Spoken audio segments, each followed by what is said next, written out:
Yeshua. Je l'aime et je l'adore. Yeshua. Ah, Yeshua. J'ai chanté son Saint-Nom. Yeshua. Bonjour à tous et à toutes et bienvenue sur la chaîne Yeshua le podcast.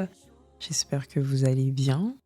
En tout cas, je vais très très bien. Nous sommes toujours dans la joie de vous retrouver Ouais. pour ce nouvel épisode. Comment tu vas, ma sœur? Très très bien, je vais bien ma sœur. Ah, super. Donc, dans l'épisode précédent, ma sœur, on avait parlé par rapport à la création de l'être humain, en fait, comment le Seigneur, en fait, a voulu créer, en fait, l'être humain à son image. C'est ça. Au niveau, je pense qu'on s'est arrêté par rapport à l'arbre de la connaissance du bien Oui, et du jusqu'à ce mal, qu'il il me est semble. placé dans le jardin d'Éden, effectivement. Oui, c'est ça. Hein. C'est ça. Hein. Donc on a vu, de toute façon, on vous invite à aller écouter. Ah oui, il faut aller en écouter. vrai de vrai. Allez faire un petit tour. Hein. Allez écouter. Mais pourquoi on reparle vite fait un petit peu du résumé, c'est qu'effectivement, ça nous a permis juste de prendre conscience que on ne sort pas de nulle part. C'est ça. On ne sort pas d'un singe, Voilà. d'une cellule, du hasard. Ça, c'est encore une fois le monde et sa sagesse. C'est les raisonneurs de ce siècle qui ont voulu justement changer l'image du Dieu invisible, du véritable Dieu, en d'autres choses. C'est ça. Et le limiter comme s'il n'était pas capable. Donc non, on a pu voir vraiment que nous avons été tirés de la poussière de la terre, nous avons été formés par le main du Tout-Puissant et que vraiment nous avons été faits à son image et que quand il nous a fait en tant que père responsable, il nous a mis vraiment dans un environnement propice, un environnement agréable où il y avait déjà tout. Et on le voit encore aujourd'hui. Voilà, la nature est présente en tout temps. L'homme n'a pas d'effort en soi à faire pour voir l'eau, la forêt, tout ce qu'on a, le ciel, la terre, la lune, les étoiles. En fait, tout est déjà là. L'homme n'a rien créé du tout. Donc, le Seigneur l'a mis vraiment dans un endroit propice. Et effectivement, comme tu disais, c'est là qu'il a posé aussi l'arbre de la connaissance du bien et du mal. Et si vous voulez un petit peu savoir, mais un tout petit peu le peu d'informations qu'on a eues de sa part, pourquoi ces deux arbres étaient présents, on vous invite à aller écouter l'épisode précédent. Vous saurez un petit peu le comment c'est arrivé là. Et aujourd'hui, on va avancer. C'est ça. On continue. Hein. Dans ce cheminement-là, nous sommes dans Genèse 3. Alors, je vais lire le passage. Le serpent était le plus rusé de tous les animaux sauvages que l'Éternel Dieu avait fait. Il dit à la femme, Dieu a-t-il vraiment dit, vous ne mangerez aucun des fruits des arbres du jardin. La femme répondit au serpent, nous mangeons du fruit des arbres du jardin. Cependant, en ce qui concerne le fruit de l'arbre qui est au milieu du jardin, Dieu a dit, vous n'en mangerez pas et vous n'y toucherez pas, sinon vous mourrez. Le serpent dit alors à la femme, vous ne mourrez absolument pas, mais Dieu sait que le jour où vous en mangerez, vos yeux s'ouvriront et vous serez comme Dieu, vous connaîtrez le bien et le mal. Je vais juste m'arrêter avec ce verset, mais on va aller étape par étape. Donc, il faut savoir déjà que dans l'épisode précédent, on avait parlé certes de la création de l'être humain que Elohim avait créé, et on avait vu ensemble que Elohim en fait avait dit en fait à l'homme et la femme de pouvoir dominer en fait surtout les animaux, surtout toutes choses en fait en gros au niveau de ce jardin. Et il avait dit en fin de compte que dans ce jardin d'Éden, vous avez l'arbre de vie et l'arbre du connaissance du bien et du mal. Le Seigneur, il faut savoir qu'il avait déjà donné un ordre à la femme et à l'homme que dans ces deux arbres-là, il y a l'arbre de vie, du coup, que vous pouvez manger tous les fruits. Ça, il y a nickel. Mais l'arbre de la connaissance du bien et du mal, il ne faut pas en manger. Si vous en mangez, vous allez en mourir. Et vous allez mourir certainement. Ça, il n'y a même pas de casse des pas. Donc, il faut comprendre déjà qu'il y a déjà eu une instruction et un ordre qui a été dit.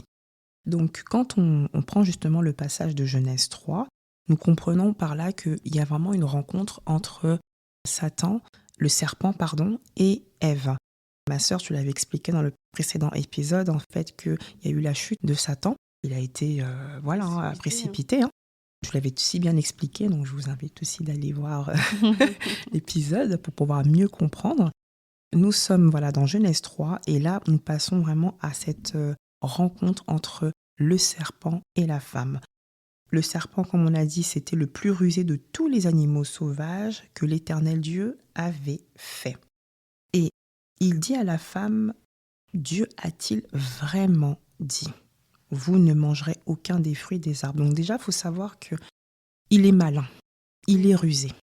Quelqu'un de malin rusé va toujours t'induire en erreur, en fait. Si c'est ce qu'il est en train de faire, donc s'il peut pouvoir te sortir de la pensée du Seigneur, il va le faire. Il répète, est-ce qu'il a vraiment dit ça ?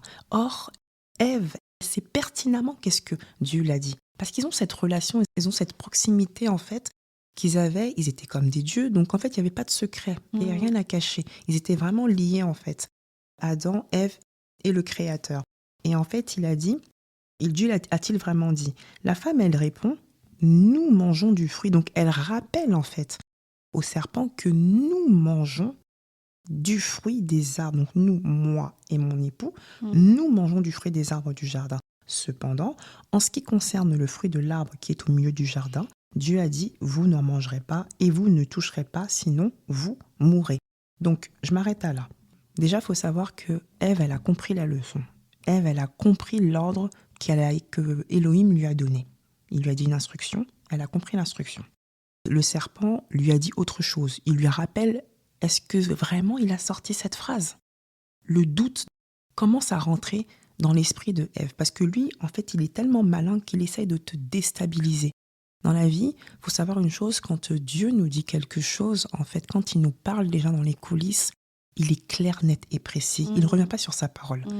Quand il dit quelque chose, c'est comme ça et pas autrement. Si tu entends une autre voix d'une autre personne, ça ne peut pas te déstabiliser parce que tu sais là où tu vas. Amen. Tu vois ce que je veux dire ?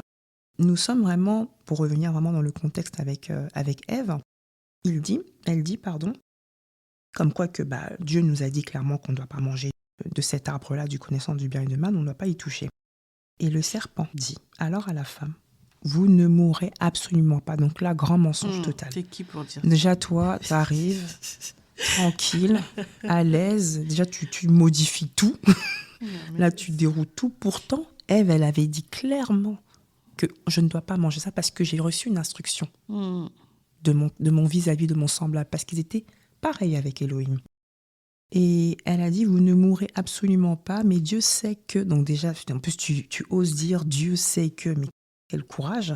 Et il dit que le jour où vous en mangerez, vos yeux s'ouvriront et vous serez comme Dieu. Vous connaîtrez le bien et le mal. Donc là, en fait, il est en train de tout nous fausser. Il est en train de déstabiliser, en fait, en gros, la conscience de Ève. Il arrive à mentir et à instaurer le doute. Dans la pensée de Ève, elle est complètement perdue. Pourtant, elle était partie sur une parole qui était claire. C'est ça. Un ordre qui était précis. On te dit, ne mange pas. Ne mange pas. Qu'est-ce que tu viens encore discuter avec quelqu'un qui n'est même pas de toi, en fait ? Il sort de nulle part. Tu t'arrives comme quoi, oh non, vous mangez pas. Et toi, tu es là, tu commences à douter quoi ? Tu es un Dieu. Il faut savoir que, on reprend le contexte. Ève était comme Elohim. Elle était comme Elohim sur la terre. Elle était dans le même stade. Là, en fait, elle a reçu une parole. Déjà, cette parole ne vient pas du Seigneur. Elle vient d'une autre personne. Déjà, là, ça n'a rien qui va. On poursuit. La femme vit que l'arbre était porteur de fruits bons à manger, agréables à regarder. On peut comprendre par là, le visu peut toujours te déstabiliser. Tu vois toujours quelque chose de beau, de magnifique. Ça peut être plein de choses. Mais l'intérieur, là, il n'y a rien qui va. Et l'arbre de la connaissance du bien et du mal, je pense que ça devait briller, ça devait vraiment attirer. C'était quelque chose vraiment qui devait attirer quelque chose de beau visuellement. Je pense que c'était pas quelque chose tout sombre, non. Ça devait être quelque chose qui devait tellement être joli à voir, beau à voir. Et il dit clairement que vit l'arbre, il était porteur de fruits bons à manger, agréables à regarder. Donc c'était vraiment quelque chose de magnifique en fait. Et précieux pour ouvrir l'intelligence. Dans l'esprit de Ève, de vouloir un petit peu en savoir un peu plus. Même si Dieu m'a dit comme quoi que je ne dois pas en manger, mais ça veut porter une curiosité en fait. Elle était curieuse de savoir en fait, mais s'il me dit ça, c'est que peut-être il a raison en fin de compte. Donc moi qui suis curieuse, laisse-moi voir en fait cette arme en question, du bien et du mal. Ok, il est magnifique, il est beau, mais ça m'intéresse un peu plus. Au lieu de s'arrêter en disant non, et je ne veux pas en fait encore le manger, ça a poussé en fait sa curiosité à aller en profondeur. Donc vraiment, elle a vu cet aspect-là et s'est dit waouh, c'est magnifique ma sœur, tu vois. Donc là, quand tu vois quelque chose de joli, de beau, toi, qu'est-ce que t'en penses? Tu vois quelque chose de beau comme ça, franchement. Ah ben, c'est sûr que ça peut que attirer, tu vois. Mm. Mais non, mais déjà, dans toute cette histoire, ce qu'il faut pas oublier, c'est que l'ennemi est venu la séduire par la ruse. Mhm. Et moi, c'est surtout cet aspect-là que je vois par-dessus tout. Mhm. C'est la ruse. Et quand on parle vraiment de la ruse, c'est la dissimulation d'informations, c'est la déformation aussi d'informations. Et vraiment pour compléter ce que tu dis, c'est que il a dit des mots. Il a essayé en fait d'éveiller la curiosité, comme tu l'as dit, d'éveiller la convoitise. Il les a séduits par aussi la comparaison. En fait, il a utilisé juste les informations et il les a modifiées, tu vois. Rien que déjà son approche, la manière dont il dit, quand je prends au verset 1, lui, il parle de tous les arbres du jardin. Alors que non, en fait, le but, c'était pas tout. C'est ça. Mais dans sa ruse, c'était pour tester aussi la connaissance de la femme.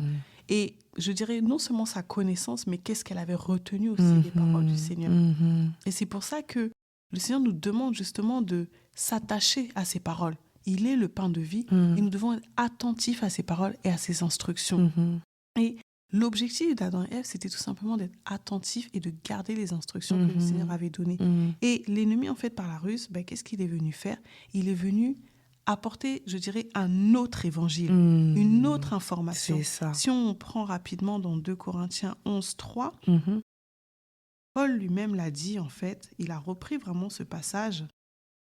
Il dit, toutefois, de même que le serpent séduisit Ève par la ruse, je crains que vos pensées... Donc, en fait, cette ruse a impacté ses pensées. Et là, il dit, je crains que vos pensées ne se corrompent et ne se détournent de la simplicité à l'égard de Christ. Et c'est exactement ce qui s'est passé. Son objectif, c'était de détourner son regard sur quelque chose qui, certes, comme tu as dit, était beau, mais auquel elle passait tous les jours, qu'en vrai, elle n'avait aucune attirance, aucun besoin. Et souvent, c'est ça, en fait, c'est que même encore aujourd'hui, on le voit, Yeshua nous suffit. Mais dès lors où on s'arrête à détourner nos pensées sur d'autres choses, c'est là où la chose, on a l'impression qu'elle devient plus intéressante, alors que l'arbre de la connaissance du bien et du mal était déjà là. Et il dit, ne se corrompt et ne se détourne de la simplicité à l'égard de Christ. Et là, on pourrait dire la même chose à Ève, mais tu t'es détourné des instructions simples que le Seigneur t'a données. C'est ça. Il t'a juste donné de te réjouir. Il t'a juste dit de porter du fruit. Il t'a pas demandé, voilà, d'aller décrocher la lune. Non. Il t'a juste demandé de rester sur ses paroles, sur ses instructions. Et il dit au verset 4, « Car si quelqu'un vient vous prêcher un autre Jésus que celui que nous vous avons prêché, ou si vous recevez un autre esprit que celui que vous avez reçu, ou un autre évangile, une autre bonne nouvelle, que celui que vous avez embrassé, vous le supportez fort bien. » Elle a supporté cet autre évangile. Elle a supporté en fait une autre prédication, un autre, lui il dit un autre Jésus. Parce que l'arbre de la vie en fait était là pour présenter Yeshua. Et ils avaient le droit de manger en abondance tout le temps, tu vois. Mais voilà, moi ce que je retiens déjà, c'est que dans son langage, il a cherché à éveiller la curiosité. Il a cherché à savoir un petit peu son niveau de connaissance et qu'est-ce qu'elle avait retenu ou pas, tu vois. Il les a aussi séduits par la contradiction, tu vois. Et c'est souvent ça le mensonge, en fait. Le Seigneur te dit que, voilà, tu es son enfant. L'ennemi va te dire, est-ce que tu es vraiment son enfant? Si tu es son enfant, pourquoi tu passes par ça? C'est ça. Pourquoi tu vis ci? Pourquoi tu vis ça? Et nous, en fait, normalement, dans cette attitude-là, on doit rappeler qu'est-ce que le Seigneur a dit exactement. C'est ça. Et malheureusement, même quand on rentre dans le détail, si on prend vraiment le temps de regarder la phrase que Ève a donnée et la phrase que le Seigneur a donnée, on voit qu'il y a une différence. Il y a une différence, ouais. Il y a une différence. Elle a dit, sinon on va mourir, ou de peur que nous puissions mourir. C'est Mais en ça. fait, non, il n'a pas dit de peur. Non, il a dit, vous mourrez. Vous allez Vous mourir. allez mourir, cherche Il n'y a pas. pas de peut-être, C'est bon ça. test, histoire de voir. Ouais. Non. Non. Elle, comment elle l'a présenté, elle a dit peut-être que, comme un manque de connaissance, C'est ça. une ignorance, un manque de Un sûreté. manque de sûreté. Et même quand tu parles, je vais même aller même beaucoup en profondeur dans le sens où, en fait, elle a perdu aussi son identité. Parce que le Seigneur lui a donné une identité, en fait. Dans le sens où vous êtes comme des dieux, tu vois. Et je pense que si elle aurait vraiment pris connaissance de cette identité-là, elle n'arriverait pas à ce stade de dire que, ouais, peut-être qu'on va peut-être de peur qu'on meure ou de peur. Non, tu meurs certainement, en fait. Mais quand tu sais que tu meurs certainement, c'est que ta position, tu la connais. Tu sais qui tu es réellement, tu vois. C'est ça où vraiment je veux commenter cette partie-là parce que tu vois, c'est ça. Parce qu'au verset 5, en Genèse 3, au verset 5, il dit, c'est le serpent qui parle, hein. Il dit, mais Dieu sait. Déjà, comment tu peux savoir ce que Dieu sait? Le seul qui peut sonder les profondeurs de Dieu, c'est son esprit. Mais Dieu sait que le jour où vous en mangerez, vos yeux s'ouvriront. Okay? Et que vous serez comme des dieux, voilà. connaissant le bien et le mal. Il dit comme des dieux. Donc, effectivement, comme tu viens de dire, elle ne connaissait pas son identité. Parce qu'à ce moment-là, déjà, ça aurait dû tilter. Mais en fait, qu'est-ce que tu me racontes? C'est comme des dieux. Tu parles de quel Dieu? En fait, il parlait de lui-même. Vous serez comme moi, en fait. Oui. Parce que lui se prenait déjà pour le Dieu. Tu vois? Exactement. De toute sa tribu avec lesquels, les démons avec lesquels il est tombé. Vous serez comme des dieux. Mais quel Dieu? Parce que quand je vois tout ce qui m'a donné, l'autorité, la domination, mais finalement, c'est quoi ta définition de Dieu, en fait? C'est ça. Tu vois? Elle ne connaissait pas son identité. Et parce qu'elle ne connaissait pas son identité, elle n'a pas su réagir. Et c'est vraiment ça. Donc, limite, on a envie de se dire, mais en fait, tout ce temps-là, tu faisais quoi, en fait? C'est ça. Tu vois? Pour pouvoir convoiter comme ça, pour pouvoir te laisser séduire par des paroles. Et en vrai, d'un côté, je me dis, elle n'est pas plus condamnable que nous. Non. Parce que finalement, aujourd'hui, on fait la même chose. C'est ça. Encore ceux qui sont à l'extérieur, qui n'ont point connu Dieu, qui sont rentrés dans le monde, dans le péché, qui demeurent dans le péché, ils n'ont pas toute cette connaissance-là du commencement, il n'en était pas ainsi. C'est ça. Mais même nous, aujourd'hui, dans le milieu chrétien, il faut toujours faire quand même cette comparaison aujourd'hui. Sommes-nous passés de l'autre côté, c'est-à-dire après la croix, ou sommes-nous encore dans la situation du avant la croix? C'est ça. Tu vois, où on ne connaît pas encore bien notre identité, où malgré que nous lisons la parole, dès qu'une circonstance vient, on se met à douter de tout ce que le Seigneur a dit. C'est alors ça. que sa parole est là pour nous affermir. Voilà. Sa parole est une épée. Et moi, ce que j'ai aimé, c'est que Yeshua aussi, de son côté, a été tenté. Yeshua aussi, de son Bien côté. sûr. On va le lire pour voir que Yeshua est venu vraiment restaurer ces choses. Si on prend Luc 4, on va lire un petit peu ce qui s'est passé avec notre Seigneur et Sauveur, le vrai Adam, le vraiment responsable. Amen, amen. C'est des choses qui se répètent, mais la stratégie a déjà été donnée en fait. De la Genèse jusqu'à la venue de Yeshua. C'est les mêmes choses qui se répètent, mais différemment parce qu'il y en a un qui a écouté les principes, les paroles, et l'autre qui ne l'a pas écouté. C'est ça. Et là, on voit dans Luc 4, verset 1, Jésus, rempli du Saint-Esprit, revint du Jourdain. Il fut conduit par l'Esprit dans le désert, où il fut tenté par le diable pendant 40 jours. Il ne mangea rien durant ces jours-là. Et après qu'ils furent écoulés, il eut faim. Le diable lui dit, « Si tu es le Fils de Dieu, ordonne à cette pierre qu'elle devienne du pain. » Jésus lui répondit, « Il est écrit, l'homme ne vivra pas de pain seulement. » Je vais juste m'arrêter là, parce que vraiment, je vous invite après à tout lire. Mais moi, vraiment, rien que déjà cette première tentation, elle dit beaucoup de choses. Le Seigneur était dans un moment de faiblesse où il a eu faim. Et le diable, encore une fois, il a remarqué que malgré que je domine sur la terre, que l'autorité m'a été donnée, parce que la suite justement de cette tentation, il explique qu'on lui a donné une autorité qu'on va voir. C'est pour ça que je n'ai pas envie d'aller trop vite. Il voit qu'il y a une personne remplie de gloire. Et il sait d'où vient cette personne. Oui. Remplie de puissance, où la plénitude de l'esprit était en lui, et en train de marcher au milieu des hommes. Et il s'est rendu semblable à l'homme. C'est ça. Sur une chair semblable à celle de l'homme. Donc il s'est dit forcément, cette chair que j'ai pu une première fois faire tomber, je vais pouvoir la faire tomber une deuxième fois. Mais là, il ne savait pas qu'il parlait même au Créateur, même la source de toute chose. Il ne parlait pas à la créature. Là, c'est la première fois, il a fait tomber peut-être la créature, mais là, c'était lui-même le Créateur. Lui-même le Créateur. Tu vois. Il a même usé aussi de la faiblesse de Yeshua dans le sens où il s'est dit que c'est quand même, il a passé quand même 40 jours dans le désert. Il s'est dit, là, c'est le moment. C'est ça. Là, on y va. Allez, let's go, je vais lui balancer ça. On essaie un peu parce que là, il est un peu faible. 40 jours, c'est beaucoup. Donc, si je peux vraiment faire quelque chose, bah, je fais, quoi. Et en fait, le problème, c'est qu'il a utilisé toujours la même ruse. Ouais. S'approcher de la personne et lui faire douter de son identité ou voir s'il connaît son identité. Et il lui dit, au verset 3, le diable lui dit, « Si tu es fils de Dieu, ordonne à cette pierre qu'elle devienne du pain. » Si tu es fils de Dieu. Et on va prendre juste rapidement Luc 3. Non, mais ça me fait rire en fait, parce que je me dis, Seigneur, aide-nous à garder ta parole, notre identité en toi. Là, ce qui s'est passé dans Luc 3, donc c'est juste avant cette scène de la tentation dans le désert. La Bible dit dans Luc 3, 21, « Tout le peuple se faisant baptiser, Jésus fut aussi baptisé. Et pendant qu'il priait, le ciel s'ouvrit et le Saint-Esprit descendit sur lui sous une forme corporelle comme une colombe. Et là, écoutez bien, et une voix fit entendre du ciel ces paroles. Tu es mon fils bien-aimé, en toi j'ai mis toute mon affection. » Une voix s'est fait entendre. C'est ça. La voix du Père. Amen. Qui a approuvé le Fils qui est venu marcher au milieu des hommes. Et là, on voit quelqu'un qui arrive comme ça, qui lui dit, si tu es le Fils de Dieu.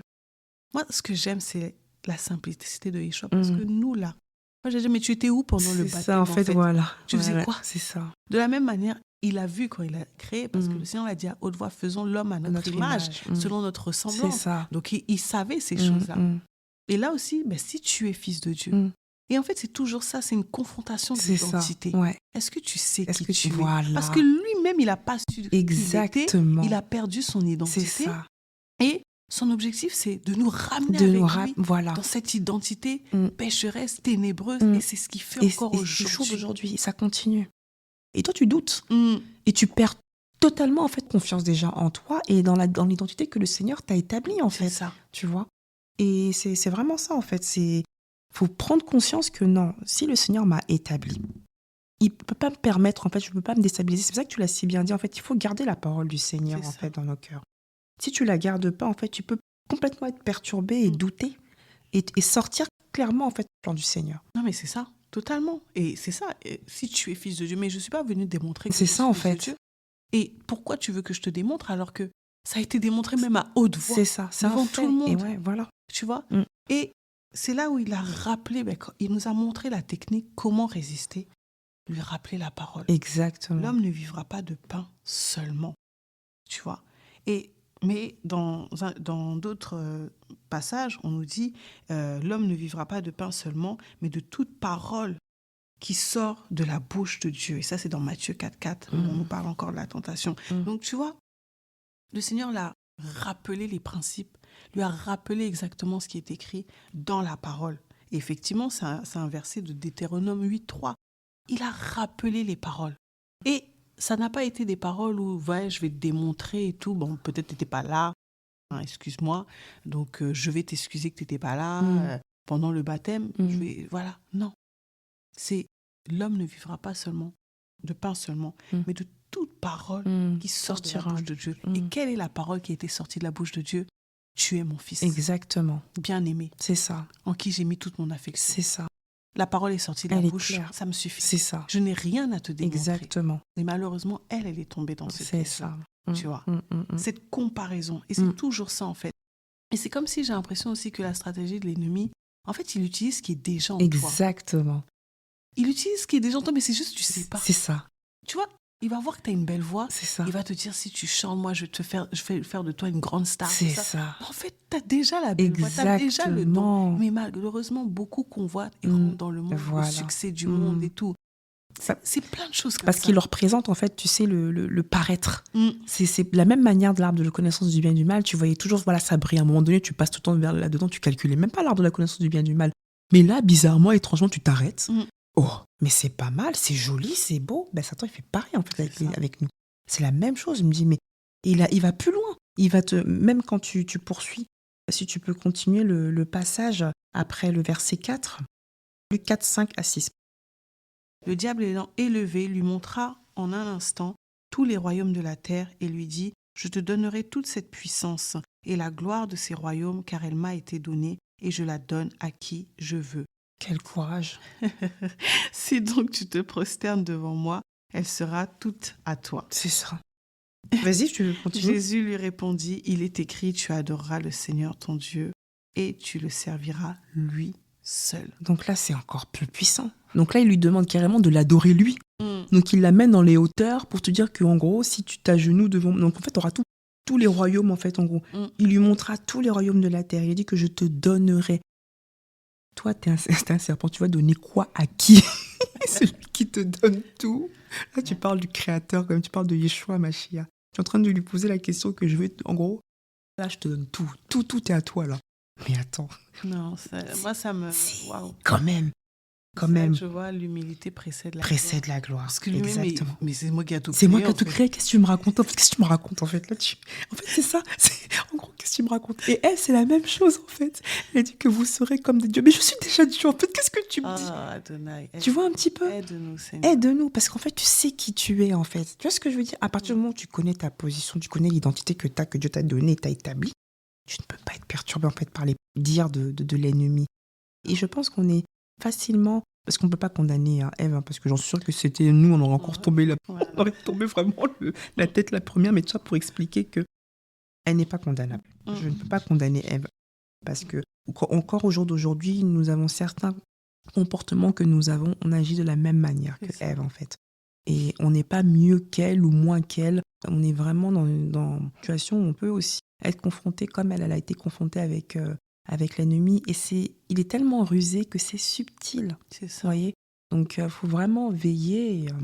Et avoir les regards fixés sur le Seigneur. Je pense que la leçon vraiment derrière tout ça, c'est ayons les regards fixés sur le Seigneur. Gardons cette parole. Allons nous réfugier à la parole. Parce que c'est l'humilité de Yeshua qui est notre modèle. C'est ça. Comment lui, il a réussi à le vaincre? Il était 100% Dieu, mais il s'est aussi rendu homme. Donc cette tentation, c'est pas dans l'aspect Dieu où on va se dire « Oh, mais de toute façon, il est Dieu, donc il a réussi. » Non, c'est vraiment dans l'aspect homme. On a montré sa faiblesse. Il avait faim. Il était fatigué. Quand tu as faim, tu es fatigué, tu as des troubles. Ésaü, je suis désolée, lui, il a vendu son droit d'aînesse. Donc pour dire que l'être humain, face à la nourriture, il est capable aussi de faire n'importe quoi. Mais lui, il est resté serein, il est resté dans l'humilité, mais il est resté dans les paroles qui lui ont été données dans le secret, d'autres paroles qui lui ont été données en public. Il est resté sur ça. Et en fait, la vraie question, c'est est-ce que nous restons sur ça? Et beaucoup, on va voir, ils passent de la lumière aux ténèbres, au lieu de passer des ténèbres à la lumière, ils passent de la lumière aux ténèbres. Parce qu'ils vont se dire, finalement, je trouve que, en Yeshua, je ne suis pas épanouie. Mais c'est quoi l'épanouissement, finalement? Est-ce que c'est les matériels, les choses, les biens de ce monde? Et c'est ça que le Seigneur lui a dit, mais attends, tu veux me donner tous les biens là, mais c'est pas ça qui donne la paix. C'est pas ça qui donne la joie, tu vois. C'est vraiment revenir à l'essentiel. C'est ça.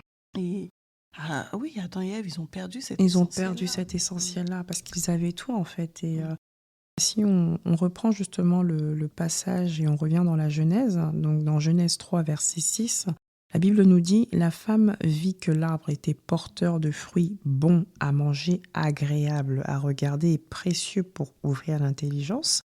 Elle prit de son fruit et en mangea. Elle en donna aussi à son mari qui était avec elle et il en mangea. » On s'arrête là. Donc déjà, elle a été séduite. Donc elle a convoité en fait cet arbre-là qui était vraiment beau, agréable à regarder et précieux pour ouvrir l'intelligence. Et par là, en fait, elle est tombée de suite. C'est-à-dire qu'elle a pris ce fruit-là. Elle l'a mangé, mais elle ne voulait pas tomber toute seule, en fait. Donc, elle a mangé de ce fruit. Elle en donna aussi automatiquement à son époux. Et lui aussi également, il en mangea. Et à partir de là, leurs yeux, dans le verset 7, leurs yeux à tous les deux s'ouvrirent et ils prirent conscience qu'ils étaient nus. Parce qu'il faut savoir que Adam et Ève étaient nus, mais ils n'avaient pas honte, en fait. Parce qu'ils étaient sous la gloire, en fait, d'Élohim. Donc, il n'y avait pas de honte à avoir, en fin de compte. Parce qu'on ne leur a pas appris que ça, c'est comme ça. Non, ils étaient à l'aise. Et à partir du moment où, justement, ils ont pris ce fruit-là, tu as envie de connaître, en fait, là où il ne faut pas connaître. C'est ça. Tu vois? Donc en fait, le fait que je mange ce fruit-là En fait, il y a des choses que tu peux pas manger dans ta vie. Il y a des choses que tu ne peux pas goûter parce que c'est des dangers en fait. Tu vas découvrir des choses que tu ne dois pas découvrir, tu vois. Et Ève, en ayant mangé et croqué ce fruit, elle s'est tout de suite aperçue qu'en fait, mais je suis toute nulle en fait. Il y a un problème, tu vois. Et dans le verset 7, quand on le poursuit, il dit « Et ils prirent conscience qu'ils étaient nus. Ils attachèrent des feuilles de figuier ensemble et firent des ceintures. » Qui t'a dit déjà que tu étais nu? Comment t'as pris conscience que tu étais dans un état qui n'était pas bon? Qui t'a envoyé d'aller chercher des feuilles et des figuiers pour que tu puisses t'attacher en fait, tu vois? Et juste par rapport à ça déjà, je ne sais pas si tu voulais rajouter quelque chose pour que je puisse poursuivre. De toute façon, tel que tu le dis, ils étaient nus au départ et ils n'avaient pas honte. C'est ça. Parce que, en vrai, ils étaient revêtus de la gloire de Dieu, de la présence de Dieu. Et ils n'avaient pas cette conscience-là comme nous aujourd'hui où la nudité, c'est quelque chose et tout. Ils étaient vraiment dans cette inconscience, dans cette insouciance, dans cette innocence. C'était vraiment comme un bébé, quoi. Qui n'était pas conscient. C'est ça. De l'autre côté, en fait, de ce qu'il pouvait, de la connaissance du bien et du mal, en fait. Et c'est ça, c'est que là, ils ont pris conscience. Le seul verset vraiment qui m'interpelle le plus, c'est quand on dit les yeux de l'un et de l'autre s'ouvrir. Ils connurent qu'ils étaient nus. Donc forcément, si ces yeux se sont ouverts d'un côté, c'est que ça s'est fermé. C'est ça, de l'autre côté. Exactement. Donc là, ils étaient face à une autre connaissance spirituelle, exactement. comme on parlait par rapport aux deux arbres. Voilà. Face à une autre connaissance spirituelle, c'est du bien et du mal. Et il faut savoir que dans la ruse, en fait, de l'ennemi, il disait que vous serez comme Dieu, connaissant le bien et le mal. Oui, connaître. Mais est-ce que tu aurais la possibilité de choisir? C'est ça. En fait, c'est comme ça. C'est ça la ruse. C'est ça. Une dissimulation d'informations. Ok, tu vas connaître, mais ne sachant même pas ce que c'est. C'est ça. Quand tu vas être face à la chose, c'est ça. Est-ce que tu auras la possibilité de faire marche arrière? Est-ce que tu auras la possibilité de choisir? Dire, oh ben moi, je préfère faire le bien. Ah, moi, je préfère faire le mal. Non, en fait, tu es dominé par les deux, en fait, tu vois. Et même le bien, là, dont on parle, c'est pas forcément aider une personne dans la rue, donner un sandwich à un sans-abri et tout. C'est aussi les plaisirs de ce monde, en fait. Ce que toi, tu vas appeler bien, sont en fait des plaisirs de ce monde pour satisfaire ta chair, qui, finalement, peuvent aussi te ramener une addiction, te ramener, finalement, à t'éloigner aussi de Seigneur pour ces plaisirs-là, à une idolâtrie. Donc, vraiment... Elle est vraiment tombée dans un piège et je crois que quand ses yeux se sont ouverts, je pense qu'elle a pris conscience. C'est ça. C'est ça. Là, il s'est passé quelque chose. Et justement, dans le verset 8, il dit « Quand ils entendirent la voix de l'Éternel Dieu en train de parcourir », donc là, ça devait vraiment être... C'était chaud. Le jardin... Non, mais là, franchement, je ne veux même pas être à leur place. Parce que déjà, tu entends la voix déjà du Créateur, tu te dis, mais là, ça va pas du tout. Parce que tu repenses à plein de choses. Je poursuis. Quand ils entendirent la voix de l'Éternel Dieu en train de parcourir le jardin vers le soir, l'homme et sa femme se cachèrent loin de l'Éternel Dieu au milieu des arbres du jardin.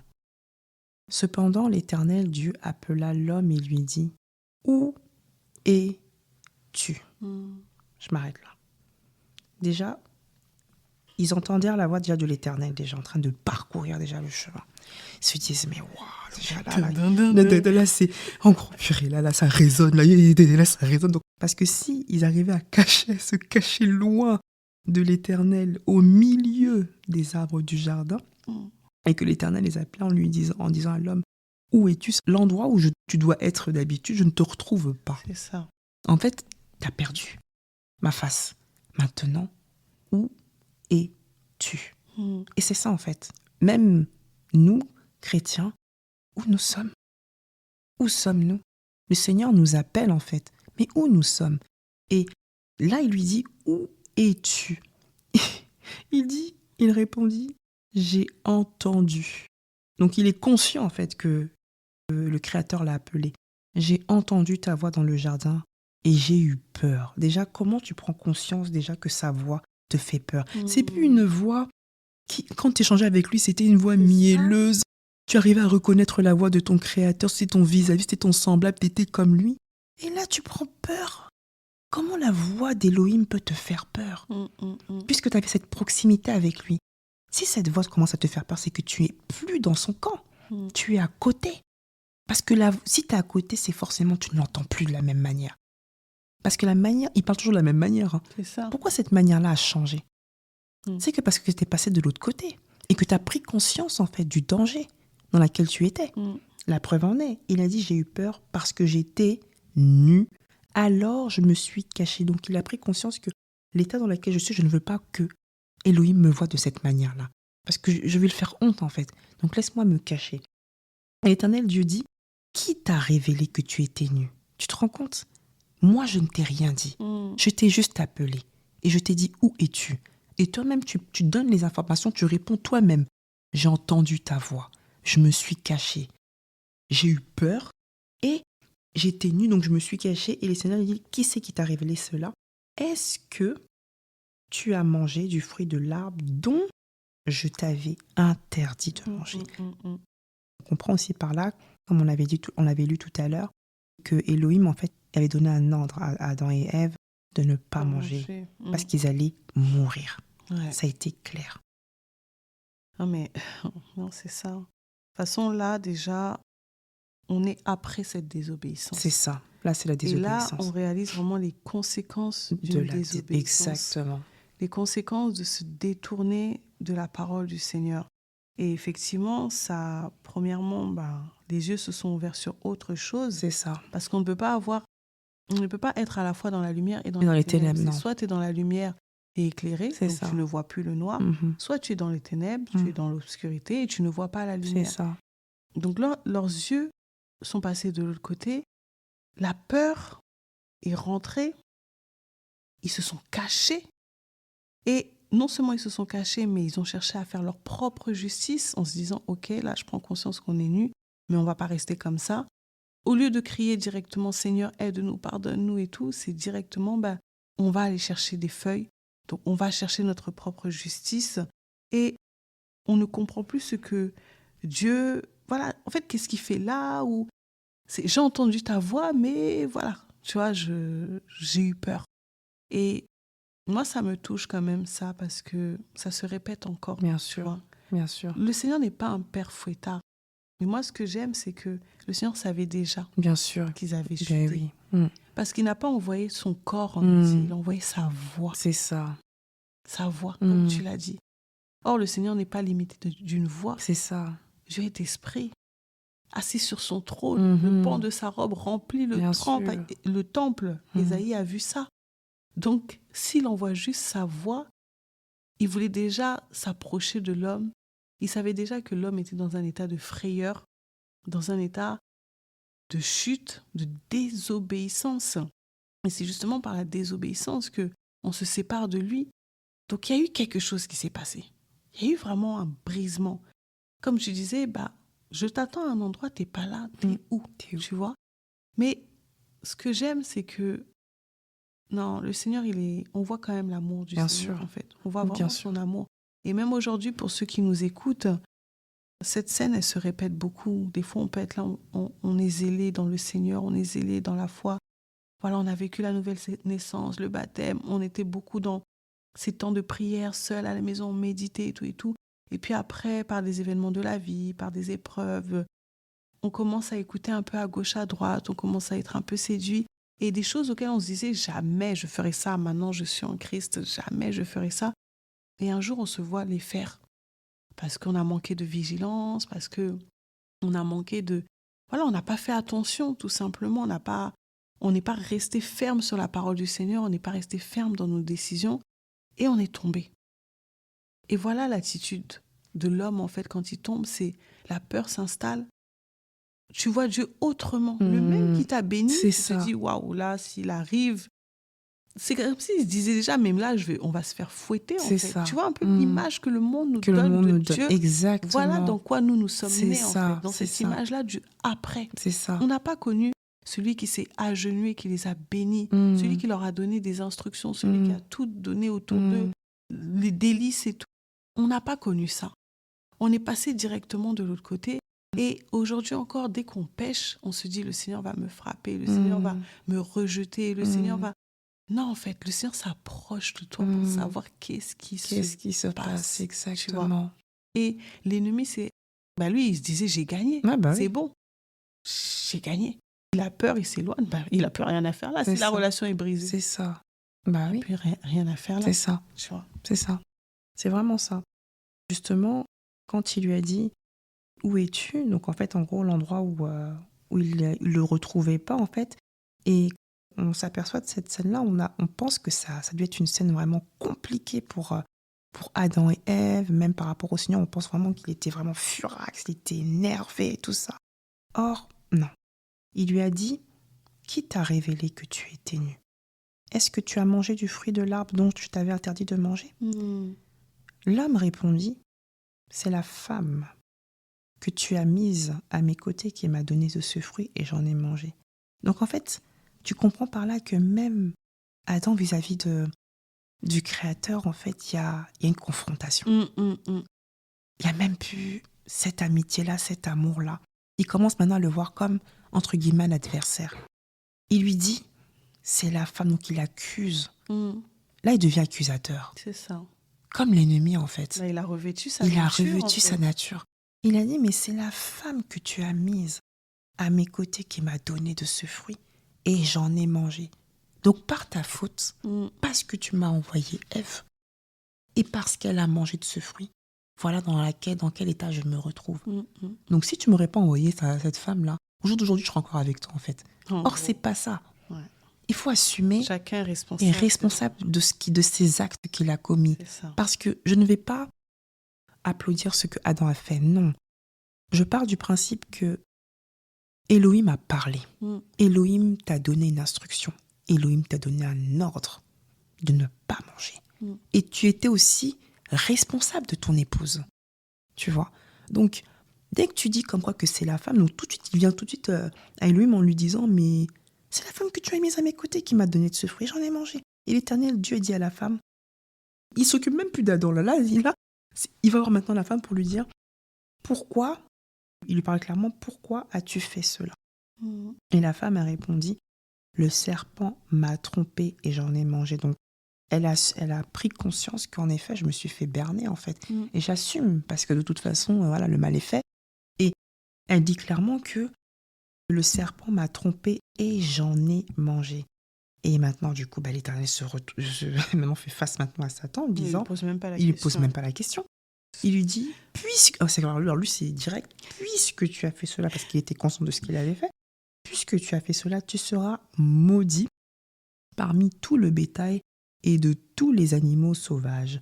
Tu marcheras sur ton ventre et tu mangeras de la poussière tous les jours de ta vie.